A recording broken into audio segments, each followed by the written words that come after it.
Ya tenemos la presencia del doctor Coila. El siguiente ponente es el doctor Edgar Juan Coila, es pediatra intensivista, médico asistente del Servicio de Cuidados Intensivos del Hospital Edgardo Rebagliati Martins. El doctor va a presentar el tema del síndrome inflamatorio multisistémico asociado a COVID en pediatría. Buenas tardes, doctor. Esperamos su ponencia. Gracias. Muy bien, muchas gracias. En principio, agradecer la invitación, ¿no?, a esta actividad académica.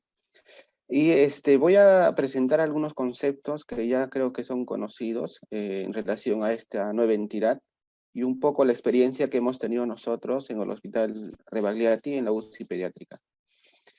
Para empezar, este síndrome inflamatorio multisistémico ya tiene una línea de tiempo, ¿no? Hemos tenido el primer reporte de caso oficial el 7 de abril, y luego ya diversas instituciones que rigen la salud a nivel mundial han dado criterios para definir el caso, ¿no? Criterios de diagnóstico, ¿no? El 27 de abril, la Gran Bretaña ya publica su definición de caso. El 14 de mayo, un poquito más tarde, la CDC también hace una publicación de la definición de caso, y el 16 de mayo la OMS también hace una definición de caso. Sin embargo, es muy evidente que estos casos de síndrome inflamatorio multisistémico se han presentado mucho más antes que el reporte inicial del primer caso, ¿no? Sino que todavía, como no se conocía, simplemente se manejaba quizá como un cuadro de shock muy parecido a los que se tenía normalmente antes de la pandemia. Voy a recordar que las infecciones por SARS-CoV-2, ¿no?, luego de ingresar al cuerpo humano, pueden dar dos rutas, ¿no? Una ruta es aquella de la infección asintomática, que ya conocemos nosotros, que en su gran mayoría, en general, podríamos hablar de un 55% a 60% hacen infección asintomática, ¿no? Y quizá más incluso, ¿no? Y también en algunas personas puede dar infección sintomática. A esta infección asintomática es lo que conocemos nosotros como COVID-19, que traducido del inglés al español es enfermedad infecciosa por coronavirus 2019, ¿no? Entonces, el COVID-19 es la representación sintomática de la infección por el virus de SARS-CoV-2. Y sabemos también que esta infección tiene gravedad, niveles de gravedad, ¿no? Leve, moderada, grave y crítica, ¿no? En la grave y crítica es donde fundamentalmente se encuentra el síndrome respiratorio severo, síndrome de respiratorio agudo severo, que es el acrónimo, cuyo acrónimo es SARS, ¿no? Por eso viene el nombre de SARS coronavirus 2, ¿no? De ahí viene el nombre. Entonces, en los niños, nosotros vamos a recordar que ya se conoce a nivel mundial que el COVID-19 en niños es muy infrecuente. Y si los hay, son habitualmente casos en su mayoría leves o moderados, ¿no? Tenemos muy pocos casos de niños con enfermedad grave o crítica a nivel mundial y reportado. Y sí hay en los adultos mucha frecuencia o mucha mayor frecuencia de enfermedad grave o crítica en los adultos, ¿no? Entonces, cuando hablamos de COVID-19, y esto es muy importante diferenciar, cuando hablamos de COVID-19 nos estamos refiriendo a la infección aguda por virus de SARS-CoV-2, ¿no? A la enfermedad infecciosa por coronavirus 2019. Hasta este momento no estamos hablando nada todavía de síndrome inflamatorio multisistémico, porque eso viene y aparece después. Es un proceso que se supone o se plantea o se postula que posiblemente es posinfeccioso, es decir, después de una infección en el niño, por ejemplo, ya sea asintomática o ya sea sintomática leve o moderada en el niño, luego de que se supera la infección, ya sea asintomática o sintomática, se presenta un síndrome que se le está llamando síndrome inflamatorio multisistémico. Entonces, más o menos es así, ¿no? Entonces, el virus ingresa al organismo del niño, en este caso, sufre una fase de replicación viral, que en muchos de los niños, esta fase de replicación viral puede ser asintomática en su mayoría, asintomática, ¿ya? Luego de la replicación viral, hay una respuesta inmunitaria con la formación de anticuerpos. Habitualmente ya se sabe que los anticuerpos se empiezan a generar a partir del 10º día después del inicio de los síntomas, cuando hay síntomas, ¿no? Y ya cuando inicia la formación de anticuerpos, la replicación viral es nula o casi nula, ¿no? Eso ya conocemos ya. Cuando el niño hace una infección sintomática, estaríamos hablando ya de COVID-19, entonces viene una fase de replicación viral, ¿no? Sabemos que incluso hay contagio antes de que inicie los síntomas, ese es el inicio de los síntomas, y viene la infección llamada COVID-19 o enfermedad infecciosa por coronavirus 2019, ¿no? Normalmente, como ya hemos dicho, en los niños se da normalmente una infección leve o moderada, ¿no? Hablamos de la primera semana donde habitualmente se resuelve el COVID-19 y luego viene una fase posinfecciosa donde predominan los anticuerpos y ya no existe replicación viral. Entonces, este síndrome de inflamatorio multisistémico que está asociado al SARS-CoV-2 se presenta después de la infección por COVID-19 o después de la infección asintomática, porque recordemos que los niños no siempre hacen COVID-19, ¿no?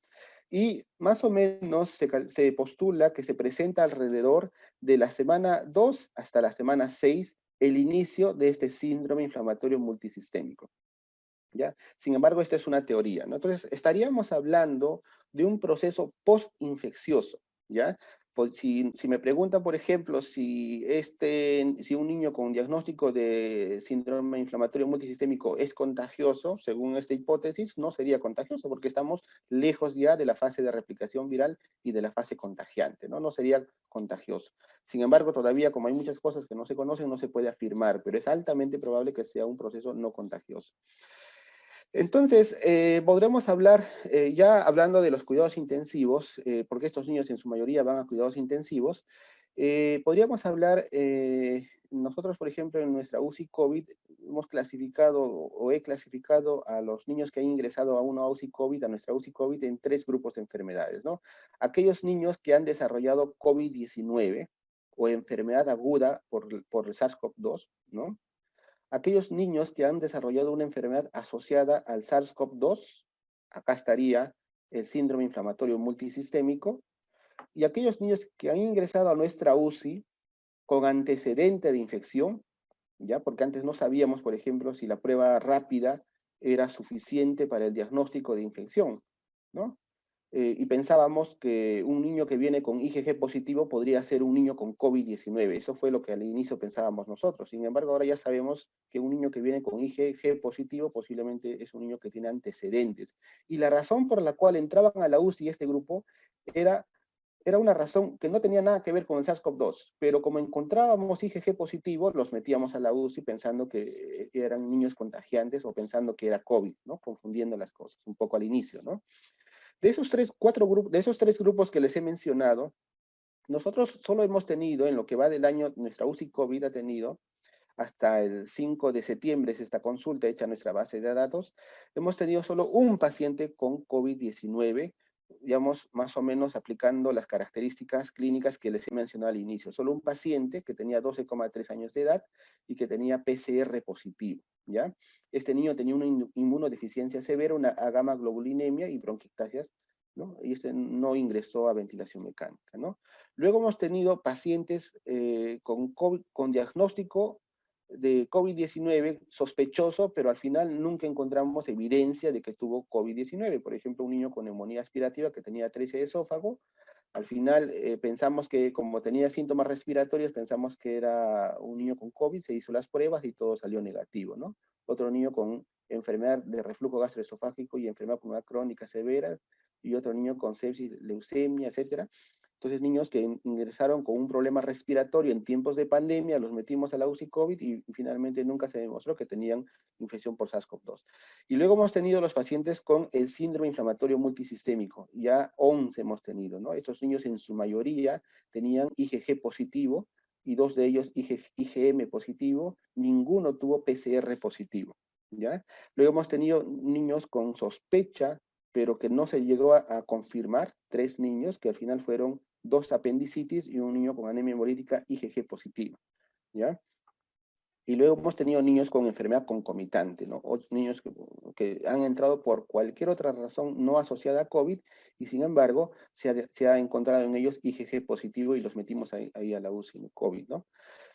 Y luego hemos tenido 2 niños con COVID-19 efectivamente, porque se confirmó en ellos, en ambos casos PCR positivo, e IgM positivo, sin embargo tenían otras patologías mucho más importantes que han sido incluso motivo de fallecimiento, porque ellos han fallecido por su patología de fondo. Uno de ellos tenía atresia de vías biliares y el otro malformaciones cardíacas, ¿no? Severas.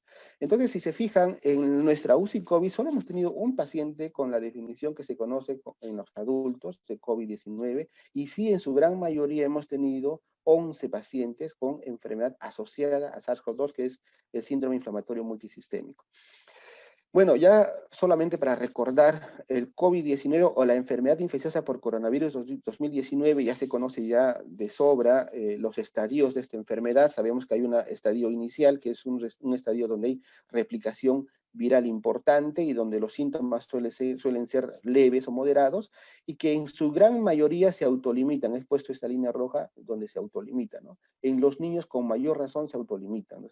Son enfermedad leve, ¿no?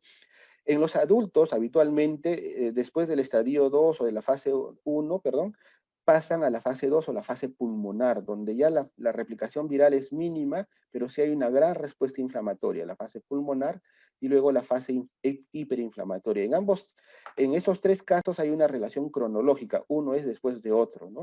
Entonces, a esto le conocemos nosotros como COVID-19. Nosotros hemos tenido solo un caso que posiblemente ha estado entre la fase 1 a fase pulmonar, que incluso nunca estuvo en ventilación mecánica, ¿no?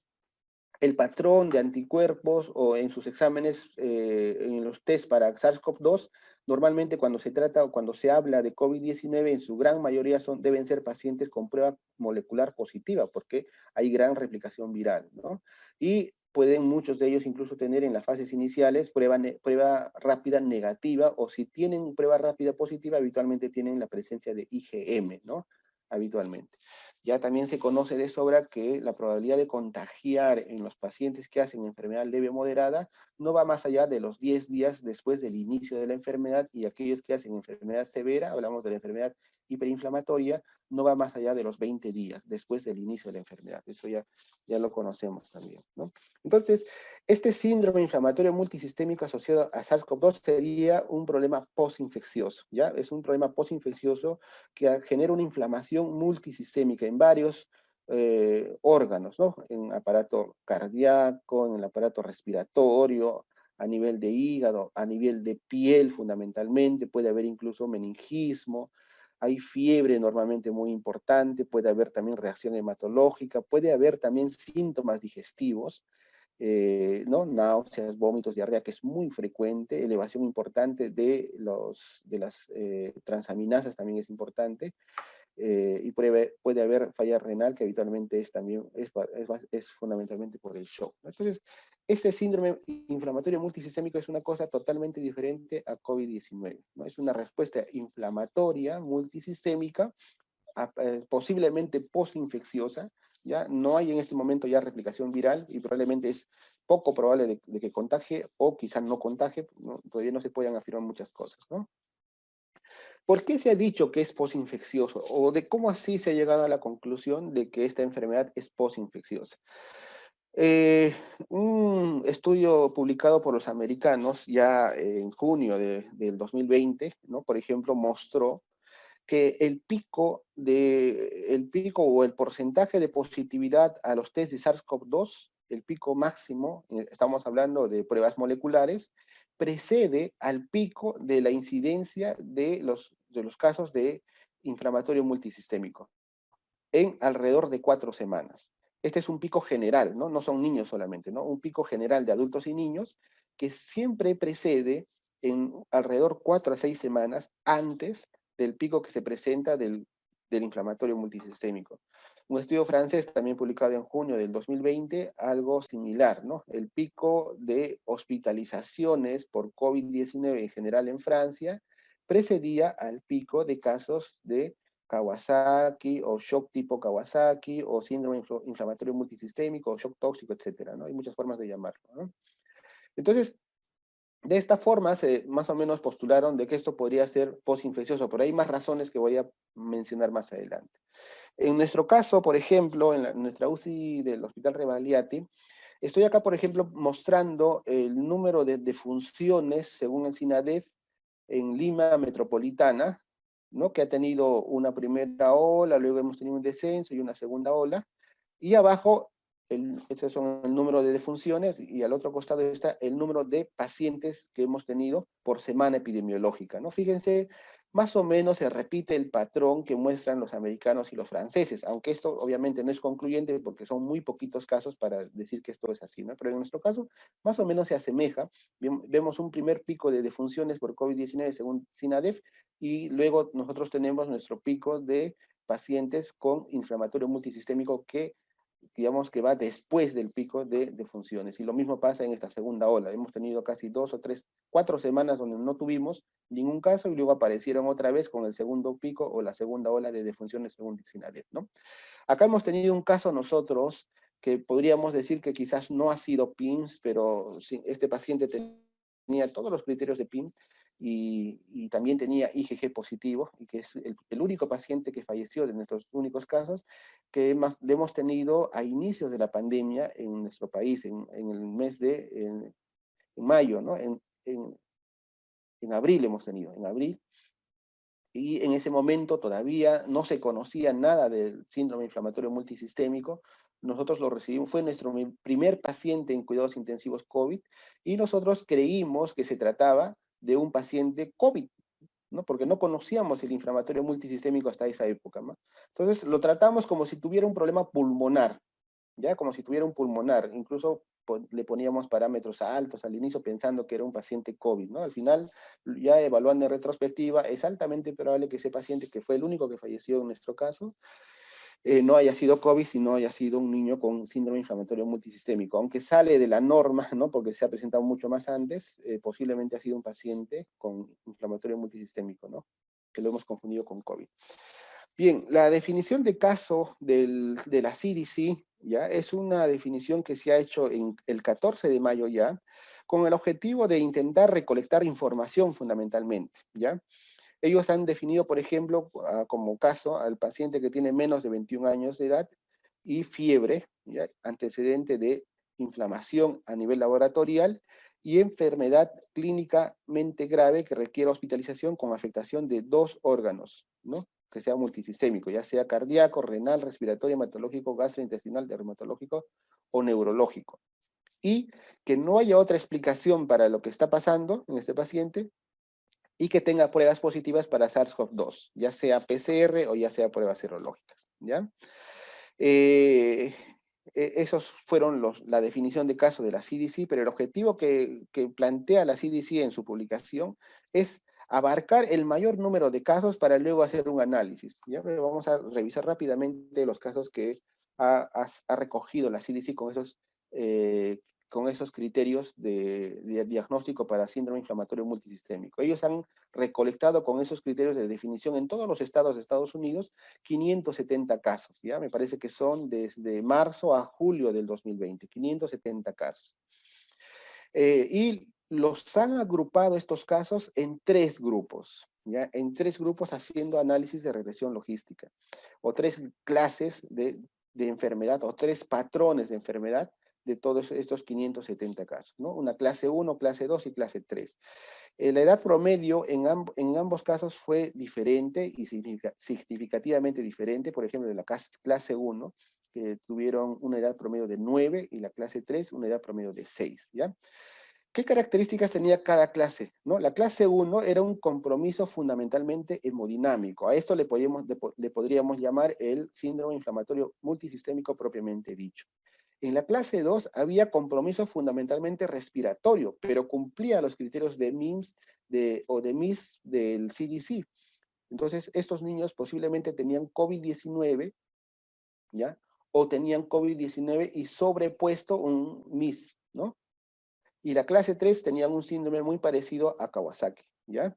Entonces, de esos datos que han recolectado, ellos encontraron que había un grupo de pacientes que tenían compromiso fundamentalmente hemodinámico otro grupo de pacientes que tenían compromiso fundamentalmente respiratorio y otro grupo de pacientes que tenían un síndrome muy parecido a Kawasaki, ¿ya? En el primer grupo que tenían compromiso hemodinámico, la edad promedio fue 9, y en los que tenían Kawasaki parecido, tenía una edad promedio de 6 años, ¿no? El grupo 1, junto con el grupo 2, los que tenían compromiso hemodinámico respiratorio fueron los que más necesitaron UCI, ¿ya? Habían diferencias raciales. Ellos encontraron que en todos los grupos había más porcentaje de hispánicos, hispanos y negros, ¿no? Sin embargo, esto no creo que pueda ser concluyente, porque ustedes saben que en Estados Unidos la población pobre, que es la que primero se va a contagiar, son justamente los hispanos y los negros, ¿no? En relación a condiciones médicas o comorbilidades, en los tres grupos había fundamentalmente la presencia de obesidad y enfermedad pulmonar crónica, pero fundamentalmente obesidad en todos los grupos, ¿no?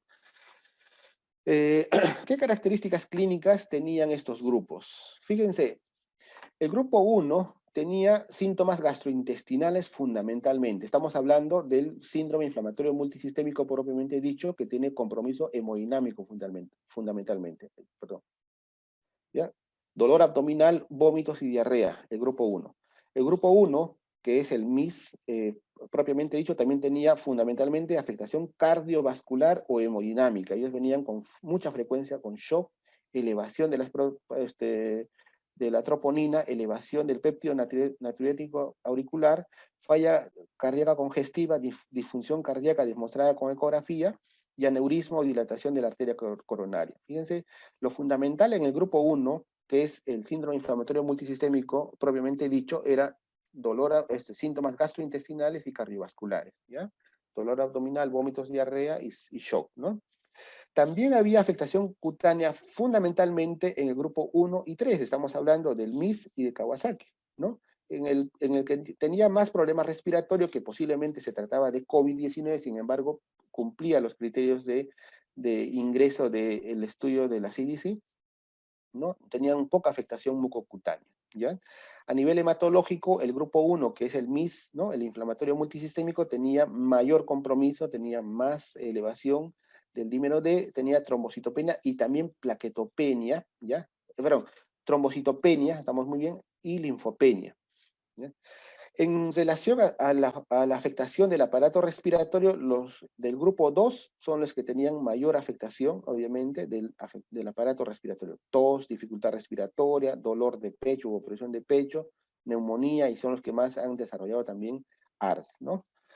Entonces, ellos diferenciaron claramente tres patrones de presentación, ¿no? Uno que es el inflamatorio multisistémico, ¿no? Que a nivel de pruebas serológicas, y esto es muy interesante analizar, fíjense, a nivel de pruebas serológicas, los del grupo 1 tenían solamente uno de ellos, de 203, tenía PCR positivo. Solo uno de ellos tenía PCR positivo.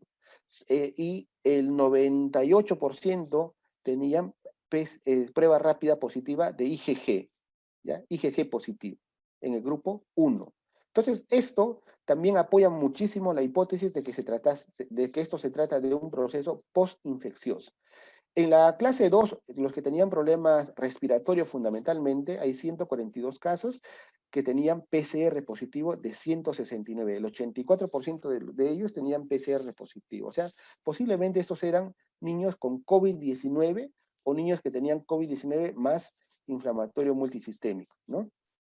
En ellos lo característico es que tienen PCR positivo.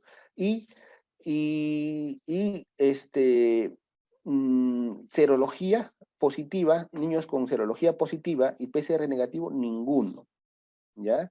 Y los que tenían serología positiva más PCR positivo, solo 27. O sea, lo característico en el grupo 2, que es problema respiratorio fundamentalmente, es que tenían PCR positivo y prueba serológica negativa en general. En el grupo 3 o la clase 3, los que tenían enfermedad Kawasaki, parecida a Kawasaki, es muy parecido a lo que se presentó, a lo que vieron en el grupo 1, ¿no? O sea, tenían niños pocos niños con PCR positivo, solo 4 de 198, y en su gran mayoría prueba serológica positiva, IgG sobre todo. Entonces, ya sea el Kawasaki que ellos han detectado o el inflamatorio multisistémico, en ambos casos pareciera que son más procesos postinfecciosos, y aquellos que tienen un problema respiratorio fundamentalmente y PCR positivo son niños que posiblemente han tenido COVID-19, ¿no? Que han entrado acá porque cumplían los criterios de diagnóstico de la CDC. Bien, hay también diferencias importantes en relación a las pruebas de laboratorio, que voy a pasar muy rápido, ¿no? Podemos resumir en que en general la reacción inflamatoria mostrada por las pruebas de laboratorio es mucho más intensa en aquellos que tienen síndrome inflamatorio multisistémico en comparación a los que tienen síndrome parecido a Kawasaki, y en menor medida a los que tienen COVID-19. O sea, la inflamación es más importante en inflamatorio multisistémico. Bien, ya con eso quizá con otro tipo de información, la OMS saca otros criterios diferentes para definir el caso de síndrome inflamatorio multisistémico, y como ustedes van a ver, la OMS ya saca criterios más definidos y que estaban más apoyados a identificar problemas de tipo shock o problemas gastrointestinales. Miren, la OMS dice, ¿no? Como definición de caso de síndrome inflamatorio multisistémico: aquellos niños o adolescentes de 0 a 19 años con fiebre de más de 3 días que tienen dos de los siguientes: exantema o conjuntivitis no purulenta bilateral o signos de inflamación mucocutánea, ¿ya? Dos o más, puede estar o puede no estar. Hipotensión o shock, ¿ya? Características de disfunción miocárdica, pericarditis, valvulitis o anomalías coronarias, ¿ya? O hallazgos en la ecografía, troponina o pro-BNP elevada, evidencia de coagulopatía, ¿no? Alteración en el perfil de coagulación o dímero D elevado, problemas gastrointestinales agudos, diarrea, vómitos, olor abdominal, y marcadores elevados de inflamación como BCG, PCR y procalcitonina. Ninguna otra causa que pueda explicar lo que está sucediendo, y evidencia eso es lo que pone la OMS, pero en realidad creo que acá hay un error. Debería poner evidencia de infección de SARS-CoV-2, porque ya sabemos que COVID-19 señala la infección aguda de COVID, por coronavirus 2019, ¿no? Entonces, evidencia de SARS-CoV-2 es, creo yo, la mejor forma de referirse a que el paciente tuvo contacto con el virus, ¿no? Ya sea con prueba molecular positiva o pruebas de antígeno o serología positiva. Nosotros, como voy a mostrar más adelante, lo que más hemos tenido son de los 13 casos al final que tenemos hasta el momento, todos los niños han venido con fiebre, todos los niños han venido con shock, con signos de shock o hipotensión, todos los niños han venido con síntomas gastrointestinales, con dolor abdominal, vómitos y diarrea, ¿ya? Hemos tenido también en todos los niños disfunción miocárdica, ¿ya? Y en algunos nada más evidencia de coagulopatía. El exantema o la conjuntivitis también ha estado presente en todos los niños, en nuestros casos, ¿ya? Y también todos han tenido valores muy altos de PCR, que es lo único que nosotros utilizamos en nuestra UCI. No usamos con mucha frecuencia procalcitonina, no usamos en realidad, y PSG tampoco, ¿no? Y todos nuestros niños han tenido serología positiva, IgG, ¿ya? Ninguno ha tenido PCR positivo, ¿no? Entonces, más o menos todos nuestros niños han cumplido los criterios para el diagnóstico según la OMS. Ya sabemos también, ya se conocía, aunque eso es un poco frecuente, que el síndrome de Kawasaki antes de la pandemia podía dar también manifestaciones tipo shock, ¿no? Miren, acá hay artículos, si ustedes revisan en internet, hay muchos artículos antes de la pandemia, publicados antes de la pandemia, que describían manifestaciones, síndrome de shock en aquellos pacientes que tenían diagnóstico de enfermedad de Kawasaki, ¿ya? Incluso se conoce ya por la bibliografía que los niños antes de la pandemia que tenían enfermedad de Kawasaki, en un 5% de estos podían hacer un shock con enfermedad de Kawasaki también, ¿no? Entonces, posiblemente el MIS-C, que eso también es una hipótesis, sea un estadio inflamatorio superior a la enfermedad parecida a Kawasaki, ¿no? O sea, estamos hablando de una misma entidad, pero que posiblemente el MIS es una entidad donde hay mayor inflamación y mayor compromiso hemodinámico, ¿no? Bien, esto nada más para recordar Esta es una gráfica publicada por el JAMA en junio de este año, ¿no? Donde hace un resumen de digamos, de cómo poder interpretar ya sea las pruebas moleculares o las pruebas serológicas, ¿no? Fíjense lo que decía JAMA en junio de este año, ¿no? El virus puede ser aislado alrededor de una semana antes del inicio de los síntomas hasta antes de los 10 días después del inicio de los síntomas, ¿no? Y este sería el periodo de contagiosidad. El periodo de contagiosidad, entonces, es antes del inicio de los síntomas y antes de los 10 días después del inicio de los síntomas, es el periodo en el cual el niño o el adulto puede contagiar. Llama también decía que a partir de que se generan los anticuerpos, es altamente probable que ya no haya replicación viral, ¿no? Entonces, la línea de los anticuerpos, ¿no? La línea de los anticuerpos. Según Llama también, es altamente probable que tengamos pruebas moleculares en estas fases iniciales después de la infección, ¿ya? Incluso hasta la semana 4, ¿no? Pero hasta la semana 6 hay muchos reportes que han encontrado PCR positivo, pero poco probable que sea, pero sí se encuentra el PCR hasta la semana 6 después del inicio de los síntomas.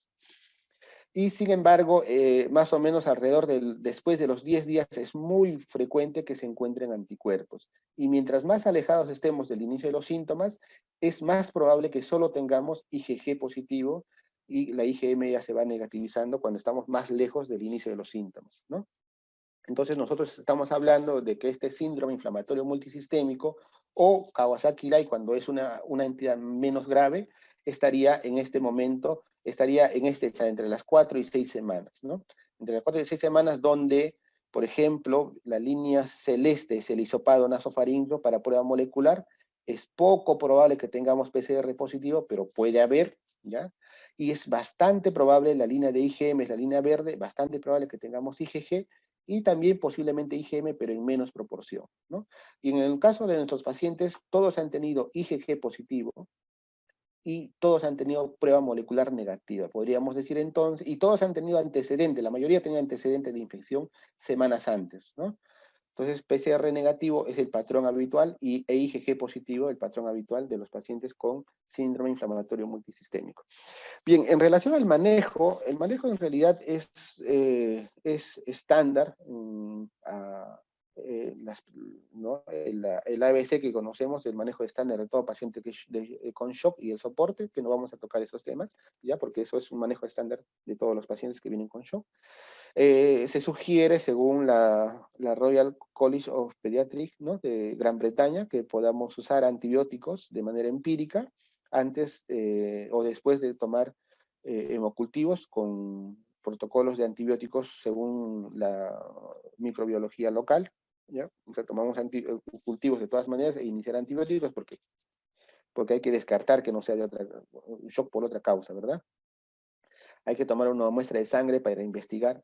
La analítica habitual de todo paciente grave, siempre tomamos un hemograma, una función bioquímica, ¿no? Glucosa, urea, creatinina. Hacemos también un perfil de coagulación de manera habitual, pero ya cuando tenemos pacientes con sospecha de inflamatorio multisistémico, habitualmente se sugiere, que es lo que hacemos nosotros también, tomamos ferritina, dímero D, pro-BNP, troponina, perfil hepático y CPK, CPK-MB, además de una radiografía de tórax, ¿no? Hay que monitorizar a estos pacientes de manera muy cercana, ¿no? De manera muy cercana y continua, con EKG continuo, saturación continua, frecuencia cardíaca, respiratoria y presión arterial continua. Entonces tienen que estar de todos modos en una unidad donde haya vigilancia continua. Si es posible, está indicado también hacer un EKG, porque como ya hemos mencionado, es muy importante, es muy frecuente en estos pacientes la afectación de la función cardíaca, hacer un EKG o un ecocardiograma, ¿no? O una EKG de 12 derivaciones y ecocardiografía, ¿no? Todo paciente con sospecha de shock tiene que estar en una unidad de vigilancia intensiva mientras se esperan, en este caso, los estudios para ver si eso no es un síndrome inflamatorio multisistémico, ¿no? Hay que, mientras se va vigilando, buscar afectación en otros órganos, afectación hepática, afectación renal, afectación neurológica, esto con la clínica nada más, ¿no? Y el resto con los exámenes auxiliares.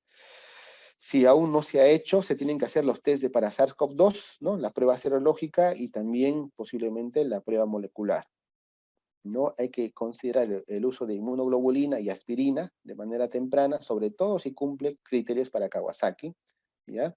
En algunos pacientes también considerar el uso de metilprednisolona, sobre todo cuando ya hay evidencia de daño en la arteria coronaria, pero siempre eso tiene que ser, digamos, consultado con infectología.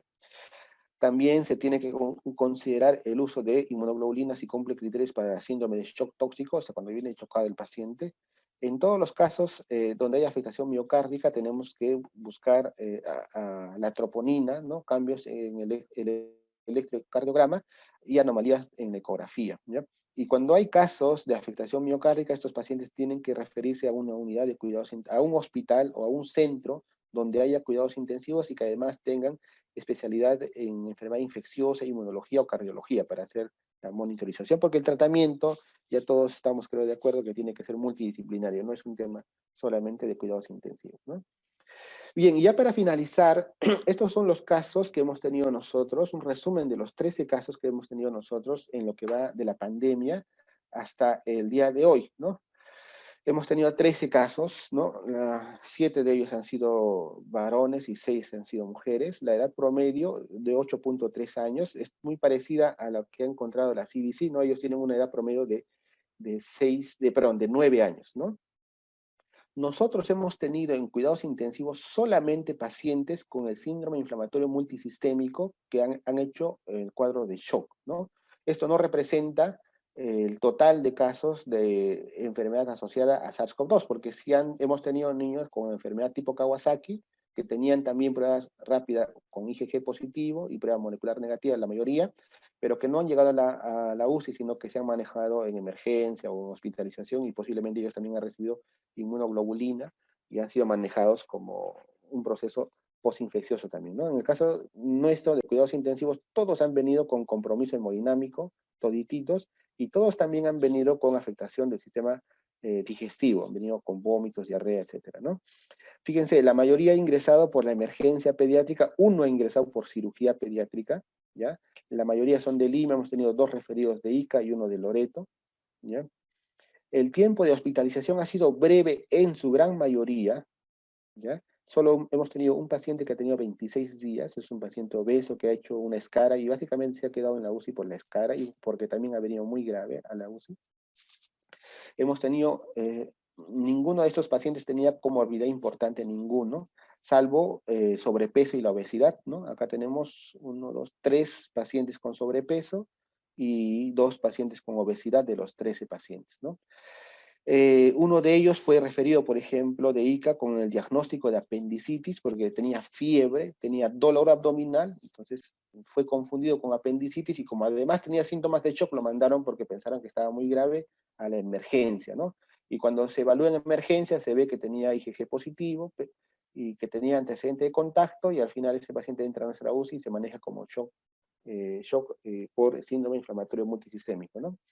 Uno de ellos fue operado por apendicitis porque, como digo, todos han venido con síntomas digestivos y tanto que confundió a los cirujanos y fue operado de apendicitis. Y después pasó a cirugía pediátrica y después de pasar a cirugía pediátrica, cuando ya el niño estaba muy grave, pasa a nuestra UCI y es el paciente que más tiempo ha estado porque ha entrado muy grave, ¿no? Un paciente de ellos que vino muy grave también, el que vino de Loreto, quedó con secuelas, sobre todo de manitos y pies, ¿ya? Pero felizmente función neurológica buena, ¿ya? En su gran mayoría han tenido contacto con familiares con COVID-19, ¿ya? Fíjense, en relación a sus pruebas serológicas, todos han tenido IgG positivo y hemos tenido solo 2 pacientes con IgM positivo, y PCR ninguno ha tenido PCR positivo. Hemos tenido 4 pacientes a quienes no se les pudo realizar la prueba molecular. Una característica que nos llama bastante la atención en este grupo de pacientes es que vienen con un compromiso hemodinámico muy importante, ¿no? Vienen con pacientes muy graves, digamos, en una gravedad importante, ingresan a la UCI, pero que nos llama la atención que rápidamente, con unos días de tratamiento, de soporte hemodinámico y quizá con la inmunoglobulina, estos pacientes rápidamente mejoran y también, como ven ustedes, el tiempo de hospitalización en UCI es muy corto, rápidamente se recuperan y han salido incluso muy rápido el primer semestre. Entonces, esa es una característica que nosotros hemos observado, ¿no? Son niños que rápidamente se mejoran después del tratamiento, ¿no? Que es básicamente soporte, quizá la inmunoglobulina ahí tiene su rol, pero recuperan rápidamente y todos han quedado, salvo uno que falleció, que fue el primer paciente que hemos tenido. Como digo, nosotros quizás, en ese caso, en ese momento no se tenía la definición de inflamatorio multisistémico y lo que pensamos nosotros es que era un paciente con COVID y lo tratamos como si tuviera un problema pulmonar, cuando su problema fundamental ha sido también hemodinámico, ¿no? Y otro paciente que quedó con secuelas. El resto, todos han tenido una evolución muy buena, a pesar de haber venido muy graves, ¿no? Bien, eso era todo lo que quería mostrarles. No sé si hay alguna consulta o alguna duda en relación a la presentación y les agradezco su atención. Bien, doctor, muchísimas gracias. Tenemos algunas preguntas. Por ejemplo, si nos podría detallar cómo ha sido el protocolo de uso de la inmunoglobulina en los pacientes que han manejado ustedes, por favor. Sí. Bueno, todos los pacientes han recibido no tengo el dato, digamos, con precisión. Diría, la mayoría de los pacientes han recibido inmunoglobulina a 2 gramos por kilo antes de ingresar a la UCI, ¿ya? Antes de ingresar a la UCI. Como ustedes han visto, son niños grandes, en su mayoría con sobrepeso. La dosis calculada de inmunoglobulina, si calculamos 2 gramos por kilo, es una dosis bien grande. Supongamos un niño que pesa 40 kilos, serían 80 gramos, ¿no? Y el volumen que iban a recibir de inmunoglobulina era muy grande, y en los protocolos que se tiene para la administración de inmunoglobulina en los pacientes con inflamatorio multisistémico, hay algunos protocolos que nos dicen que puedes dar los 2 gramos por kilo en 12 horas, otros en 24 y otros en 48 horas, ¿no? Nuestros pacientes en su gran mayoría han recibido inmunoglobulina a 2 gramos por kilo en la emergencia y en un periodo de 12 horas. En un periodo de 12 horas. Perdón, en un periodo de 12 horas. Ya, en un periodo de 12 horas, ¿no? Uno que otro paciente, porque hemos detectado que tenía un compromiso hemodinámico importante, le hemos dado en 24 horas, o en uno caso hemos dado en 48 horas la inmunoglobulina, ¿no? En 48 horas, ¿no? Pero nosotros, bueno, no tenemos datos como para afirmar ni refutar nada, pero sospechamos, con los pocos casos que hemos tenido, que cuando hemos administrado la inmunoglobulina en 12 horas, es decir, de manera muy rápida, estos pacientes se han complicado más rápido, porque darles en 12 horas gran cantidad de volúmenes a un paciente que tiene disfunción miocárdica les ha provocado congestión pulmonar, más insuficiencia cardíaca y más rápido fracaso respiratorio, y han terminado intubados en la UCI, ¿no? Entonces, la poca experiencia que tenemos, posiblemente lo primero que tenemos que hacer es averiguar muy bien cómo está la función cardíaca. Se puede iniciar, digamos, ya si el paciente cumple los criterios de diagnóstico de síndrome de inflamatorio multisistémico, cumple los criterios diagnósticos, se puede iniciar la inmunoglobulina a 2 gramos por kilo, pero si el paciente tiene algún tipo de afectación por horas la inmunoglobulina, o si le vamos a dar en 12 horas, tenemos que monitorizar de manera muy cercana la función miocárdica para no, digamos, no precipitar la descompensación por el gran volumen que se le tiene que dar con la inmunoglobulina, ¿no?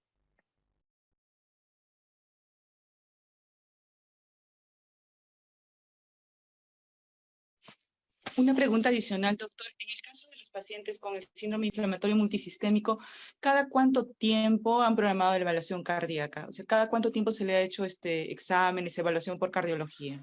Sí, ahí hay un pequeño problema que seguramente se ha vivido en muchos hospitales, ¿no? O sea, siempre hay temor a que una persona se pueda contagiar con estos pacientes, ¿no? O los pacientes por COVID, o pacientes que tienen problemas asociados al SARS-CoV-2, ¿no? Entonces, ese temor es una gran limitación. Es un temor lógico, obviamente, ¿no? Es una gran limitación para que los pacientes puedan recibir la atención oportuna. En el caso de nosotros, tampoco te puedo dar el dato con exactitud, pero podría decir que en su gran mayoría solo han tenido una evaluación por cardiología.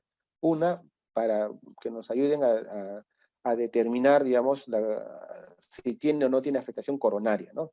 También no podría decir con exactitud, pero ninguno al menos se ha podido detectar afectación coronaria mientras estaban en UCI. Quizás después de UCI se ha detectado, que eso ya no es un dato que no lo tengo, ¿no? Pero nosotros pedíamos evaluación por cardiología fundamentalmente para que nos busquen si hay afectación coronaria. Porque felizmente todos los médicos de cuidados intensivos en mi hospital tienen habilidades para hacer diagnóstico de disfunción cardiológica con ecografía. Entonces, podría decir que en todos los turnos se ha hecho por lo menos 1 o 2 evaluaciones con ecografía del corazón por los médicos de cuidados intensivos, ¿no? Y ellos podrían, digamos, diagnosticar con mucha facilidad si el paciente tiene mala función cardíaca o incluso hacer cálculos como la fracción de eyección, etcétera, o gasto cardíaco incluso, ¿no?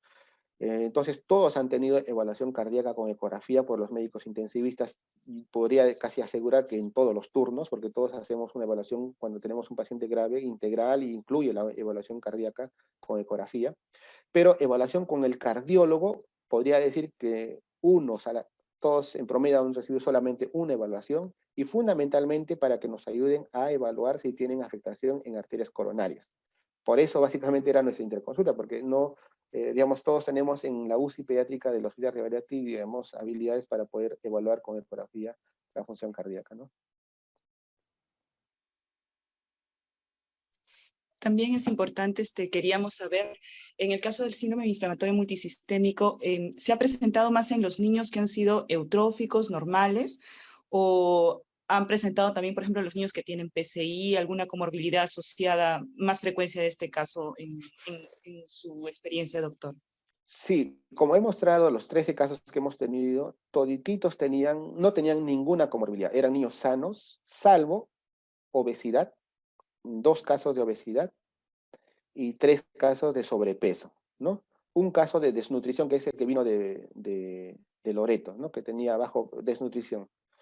El resto todos no tenían ninguna enfermedad, eran niños neurológicamente normales, eran niños funcionalmente normales. Como digo, solamente el problema de sobrepeso, obesidad, en total serían 5 niños con sobrepeso u obesidad y un niño con desnutrición, ¿no? Pero por lo demás no había ninguna otra enfermedad, ningún otro problema, ¿no? Son niños, todititos han sido niños sanos, ¿no? Previamente sanos.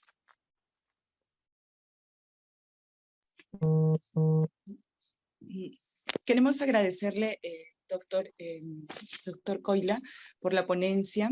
En verdad ha sido una charla muy interesante, es un tema bastante nuevo, aparte de que el coronavirus es una enfermedad nueva, el síndrome inflamatorio multisistémico ha sido una entidad que hemos logrado ver algunas personas, de repente no con la gratitud que ustedes han visto con esa excelente experiencia. Agradecerle que haya compartido esos conocimientos con nosotros y tener la oportunidad de tenerlo a través de la plataforma para capacitar a los médicos de la libertad. Muchísimas gracias, doctor, por su participación. Ya, muy bien, gracias a ustedes, gracias. Hasta luego, doctor.